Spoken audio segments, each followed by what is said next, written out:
Bonjour à tous, je vous remercie pour votre fidélité à suivre ces enseignements que je vous propose sur ma chaîne YouTube et c'est pour moi une grande joie que de poursuivre ainsi mon ministère à travers cette période particulière que nous traversons tous ensemble. Le titre de cette méditation d'aujourd'hui c'est « Former un projet avec le Seigneur ». Je vous propose tout de suite une lecture dans l'épître de Paul aux Romains chapitre 1er à partir du verset 9 jusqu'au verset 15. Romains 1, 9. Dieu que je sers en mon esprit dans l'évangile de son Fils, m'est témoin que je fais sans cesse mention de vous, demandant continuellement dans mes prières d'avoir enfin, par sa volonté, le bonheur d'aller vers vous. Car je désire vous voir pour vous communiquer quelques dons spirituels afin que vous soyez affermis, au plus tôt que nous soyons encouragés ensemble au milieu de vous par la foi qui nous est commune, à vous et à moi. Je ne veux pas vous laisser ignorer, frères, que j'ai souvent formé le projet d'aller vous voir afin de recueillir quelques fruits parmi vous comme parmi les autres nations, mais j'en ai été empêché jusqu'ici. Je me dois aux Grecs et aux barbares, aux savants et aux ignorants. Ainsi, j'ai un vif désir de vous annoncer aussi l'Évangile à vous qui êtes à Rome. En tant que disciples de Christ et serviteurs de Dieu, nous agissons selon deux choses. Premièrement, et prioritairement, les directions divines. Elles s'imposent à nous impérativement, mais celles-ci n'excluent pas nos projets, s'inscrivant dans le plan de l'appel de Dieu pour notre vie et notre ministère. Alors nous obéissons dans la foi aux directions divines et nous soumettons dans la foi et la prière nos projets à Dieu. L'apôtre Paul fonctionnait ainsi. Il suivait les directions divines. Rappelez-vous par exemple la vision du Macédonien, par laquelle il comprend que Dieu lui commande de passer la mer et d'aller en Grèce. Et parallèlement, il cultivait aussi dans son cœur des projets. Par exemple, aller à Jérusalem, bien que les disciples d'Éphèse le pressaient de rester au milieu d'eux. Vous trouverez ça dans Actes 18, verset 21. Parfois, ces projets étaient contrariés.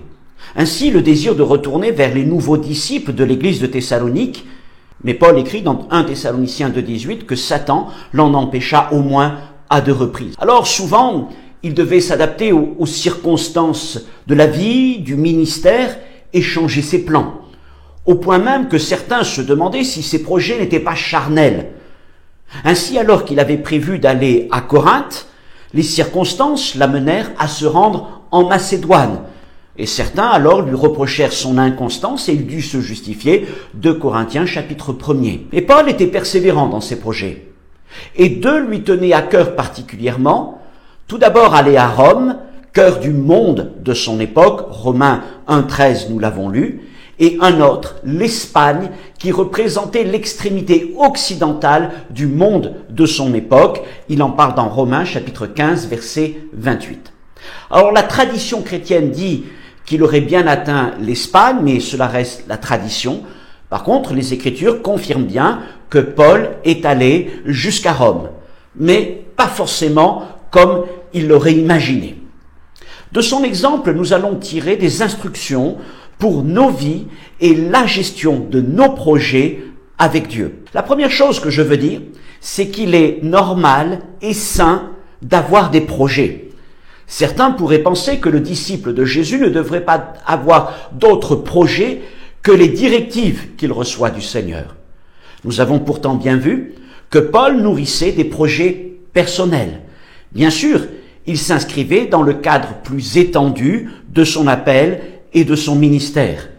Et bien sûr, il ne se lançait pas sans avoir prié et pesé les choses devant Dieu. Et en tout état de cause, il laissait à Dieu toute initiative d'en disposer, de le retarder, de l'empêcher, de l'amener ailleurs. À vrai dire, je serais plus inquiet pour un disciple qui n'aurait jamais de projet pour Dieu. Je crois qu'une personne réellement zélée pour le Seigneur et son royaume doit produire régulièrement en elle-même des projets. Je ne dis pas qu'ils s'accompliront, mais en tout cas, elle ne devrait pas rester passive. C'est un enseignement de Jésus dans la parabole des talents. Faire fructifier l'appel et les dons qu'il nous adresse, sans même attendre qu'un autre vienne nous solliciter. Il n'y a donc pas incompatibilité entre accomplir la volonté de Dieu et nourrir des projets personnels pour le Seigneur, dans la condition de se souvenir de certains principes spirituels exposés notamment dans le livre des Proverbes, et nous allons en considérer 5. Le premier, c'est que Dieu dispose et qu'il est souverain. Proverbe 19, 21, il est écrit, il y a dans le cœur de l'homme beaucoup de projets, mais c'est le dessein de l'Éternel qui s'accomplit. Alors, quelle que soit la nature et le nombre de nos projets, nous restons obéissants à l'égard de Dieu. Nos projets s'inclinent devant la volonté de Dieu. Il est prioritaire et décisionnaire ultime. Deuxième principe, Dieu instruit, il est maître. Proverbe 16, verset 3, recommande à l'Éternel tes œuvres et tes projets réussiront. Comment oser présenter un projet à Dieu et encore moins s'y engager s'il n'est pas en totale conformité avec la volonté connue de Dieu? Par volonté connue de Dieu, je parle d'adéquation avec sa parole. Comment Dieu pourrait-il valider un projet qui n'est pas en accord avec ses instructions bibliques? Comment un homme pourrait-il être en accord avec Dieu s'il ne respecte pas les principes et les préceptes de la parole? Nos projets doivent donc mûrir dans la prière et dans la méditation de la parole du Seigneur et dans une étroite communion et relation avec le Saint-Esprit. Les projets de Paul étaient tout entiers pétris de la présence de Dieu, saturés de la parole et du Saint-Esprit. C'était certainement la condition indispensable de leur réussite. Troisième principe, Dieu examine, il est juge. Proverbe chapitre 16, verset 2, « Toutes les voies de l'homme sont pures à ses yeux, mais celui qui pèse les esprits, c'est l'Éternel. » Il est important que Dieu examine nos projets, qu'il examine nos buts. Nous ne pouvons pas nous aventurer dans une voie en disant ensuite « Seigneur, bénis-moi, conduis-moi ». Nous devons le consulter tout d'abord. Il doit aussi examiner les motivations de notre cœur. Nous devons être complètement transparents devant Dieu. Il se peut qu'il mette alors en lumière des pensées, des sentiments qui ne sont pas selon son cœur ou ses principes. Dieu juge nos cœurs et nos sentiments. Quatrième principe important, Dieu valide, il est Seigneur. Proverbe 16, verset 1er, les projets que forme le cœur de l'homme dépendent de l'homme, mais la réponse que donne la bouche vient de l'Éternel. Nos projets, mûris dans la présence de Dieu, examinés et pesés devant Dieu et par Dieu, il nous faut maintenant une approbation divine avant de nous lancer. Notre projet est peut-être moralement, bibliquement irréprochable. Nous pouvons le justifier d'après notre mission et notre appel. Pourtant, n'entreprenons rien sans une réponse divine claire. Avec Dieu, même un non n'est pas une réponse négative, mais une bénédiction. Un non de la part de Dieu n'est pas une sanction, un échec, d'autant plus que ce projet aurait été mûri devant lui. Mais ce non signifie peut-être que ce n'est pas encore le temps du projet, ou ce n'est peut-être pas à nous de l'accomplir, ou Dieu aurait pour nous une autre mission prioritaire. Ainsi, Dieu ne permit pas à Paul de se rendre à Éphèse dès son second voyage, acte 16, verset 6, et il dut attendre pour cela le troisième. Cinquième principe, Dieu conduit, il est le chef de la mission. Proverbe 16, verset 9, le cœur de l'homme médite sa voie, mais c'est l'Éternel qui dirige ses pas. Quand Paul était lancé dans la course, il prenait malgré tout soin de valider chacun de ses pas auprès de Dieu, en acceptant que Dieu conduise les choses comme il le souhaitait lui-même. Nous avons donc considéré 5 principes spirituels et bibliques qui nous permettront de mener des projets selon Dieu et avec Dieu. Le premier, Dieu dispose, il est souverain. Le second, Dieu instruit, il est maître. Le troisième, Dieu examine, il est juge. Le quatrième, Dieu valide, il est Seigneur. Le cinquième, Dieu conduit, il est le chef de la mission. Ayant dit ceci, nous retournons maintenant vers l'apôtre Paul et nous allons essayer de regarder d'une manière pratique comment les choses se mettent en place. Et nous devons constater que même lorsqu'un projet est en accord avec notre appel, avec les enseignements bibliques, et qu'ils sont même approuvés du Seigneur, ils peuvent subir des reports, des délais, des contrariétés, voire des oppositions. Nous n'oublions pas que nous sommes engagés dans un combat spirituel et que nous avons en face de nous un ennemi qui fera tout pour mettre en échec nos projets. La première des choses concerne des reports. Alors là, il n'est pas tellement question, nous allons le voir, de l'ennemi, mais plutôt de priorité divine. Paul, écrivant aux Romains, leur exprimait le bonheur qu'il aurait de les visiter. Il dit même qu'il ne cessait de prier Dieu pour cela. Il avait formé plusieurs fois des projets dans le but de les rejoindre. Romains 1, 10 à 13, nous l'avons lu. Mais se devant à d'autres nations, il en avait été empêché jusque-là, nous le voyons à la fin du verset 13. Et cela avait donc entraîné le report de ces projets qu'il formait en lui-même pour aller à Rome. Plus tard, dans Romains chapitre 15, versets 18 à 22, il parle de l'œuvre missionnaire que le Seigneur l'a amené à accomplir depuis Jérusalem jusqu'en Illyrie. L'Illyrie, c'est l'actuelle côte dalmate en face de l'Italie. Et il écrit au verset 22 que c'est cette mission qui l'avait empêché d'aller à Rome. Et à cause de cela, il avait dû attendre des années. Verset 23. Et maintenant, il était enfin libre d'aller jusqu'à Rome et même en Espagne, si Dieu le permettait. Dieu peut donc être en accord avec nous dans nos projets. Mais il peut les reporter et nous empêcher de les réaliser, ayant d'autres projets, d'autres priorités pour nous. Ce qui n'exclut pas que ces priorités accomplies, ils ne nous permettent pas ensuite de réaliser nos projets. Autrement dit, ils ne sont pas annulés, mais reportés. Je voudrais parler maintenant de l'épreuve de la foi. Alors qu'il a atteint les limites du monde grec, en l'occurrence l'Illyrie, comme il l'avait fait à la fin de ses 2 premiers voyages missionnaires, Paul veut retourner en Judée et à Jérusalem avant de repartir, cette fois-ci pour Rome. Il est écrit dans Actes 19, 21, « Après que ces choses se furent passées, Paul forma le projet d'aller à Jérusalem en traversant la Macédoine et l'Achaïe.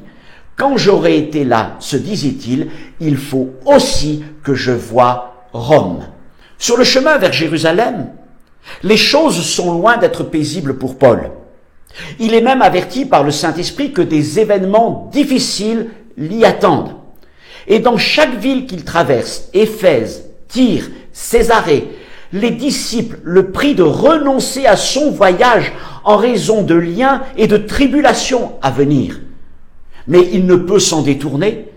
Il se sent comme lié par le Saint-Esprit, acte 20, verset 22. Et les inquiétudes atteignent leur sommet avec l'intervention du prophète Agabus. Et dans une mise en scène dramatique, où il se lie les mains et les pieds avec la ceinture de Paul, il annonce de la part du Saint-Esprit que Paul sera fait prisonnier à Jérusalem et livré aux Romains, acte 21, verset 11. Tous sont effrayés, même les plus proches collaborateurs de Paul, et tous essayent de le dissuader. Mais rien ne le fait changer d'avis. Il ira à Jérusalem et ensuite à Rome. Le temps était venu. Comprenons que le Saint-Esprit ne cherchait ni à décourager Paul, ni à le détourner de son but, mais il l'avertissait. Et ces paroles renforçaient sa conviction et le préparaient pour les temps à venir. C'était l'épreuve de la foi. Votre projet est mûr. Le feu vert divin est donné. Et voilà que le Seigneur lui-même vous avertit des obstacles à venir. Qu'allez-vous faire? Après avoir tant attendu que le temps vienne, justement, allez-vous abandonner ou persévérer? En fait, vous ne pouvez pas faire machine en arrière, vous êtes lié par le Saint-Esprit. Troisième chose, des délais. C'est aux alentours de l'an 56 que Paul écrit aux Romains et leur fait part de son désir de les visiter. Mais ce n'est qu'en l'an 61 qu'il arrive à Rome, 5 ans plus tard, en partie à cause des priorités de la mission, mais surtout à cause de délais imprévus et hors mission. En arrivant à Jérusalem, il était loin d'imaginer qu'il devrait encore patienter presque 3 ans de plus avant d'atteindre Rome. Et ces 3 ans incluaient 2 ans de prison à Césarée et plusieurs mois d'un voyage maritime chaotique à travers la Méditerranée déchaînée. Depuis plusieurs années, Paul portait dans son cœur le projet d'aller à Rome et en Espagne. Il avait accepté volontiers les priorités divines. Et au moment où les choses se dégageaient enfin, voilà que des délais inattendus surgissaient, rendant l'accomplissement de ces projets encore plus compliqué. Et c'était d'autant plus dur que ces délais semblaient injustifiés. Les juges romains qui le tenaient en captivité ne trouvaient rien de coupable en lui, mais ils se contentaient de le laisser en prison pour plaire aux chefs juifs et ils laissaient leurs successeurs statuer sur son cas. Nous trouvons cela dans Actes 24, verset 27. Mes amis, vous avez mûri des projets pour Dieu et devant Dieu. Vous avez attendu son feu vert. Vous êtes prêts à faire face aux obstacles, conscients que l'œuvre de Dieu est aussi un combat. Mais après les reports, et alors que vous êtes lancés, voilà donc que des délais surgissent.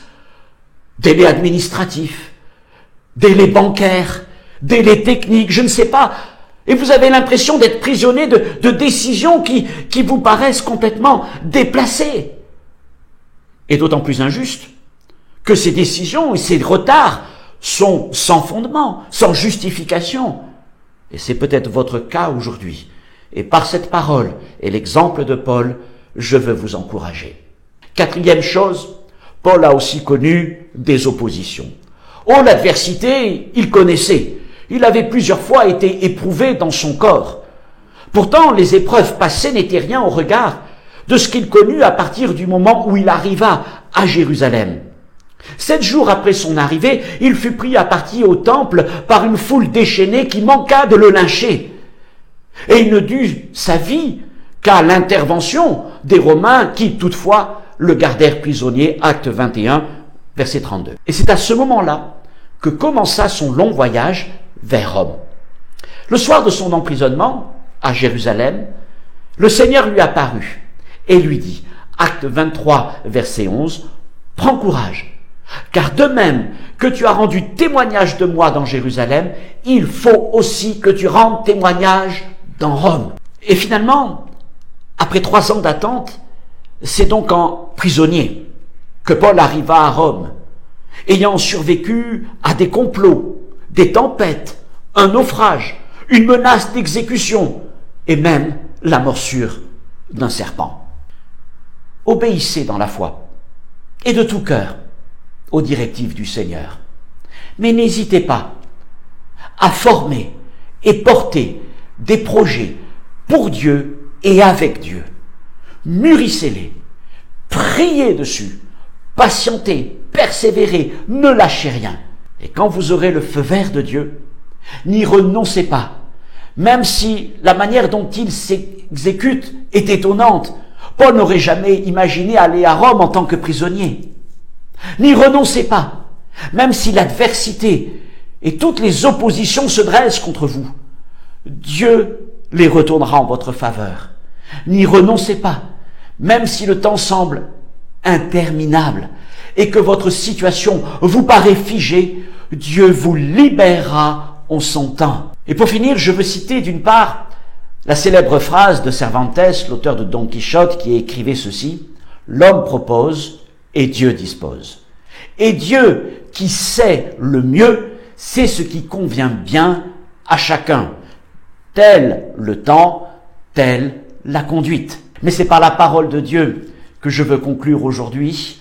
Ésaïe chapitre 32, verset 8, et cette parole est peut-être particulièrement pour quelqu'un aujourd'hui, mais celui qui est noble, ou encore celui qui est généreux, forme de noble ou de généreux desseins, et il persévère dans ses nobles ou ses généreux desseins. Que le Seigneur vous accompagne dans sa grâce. Amen.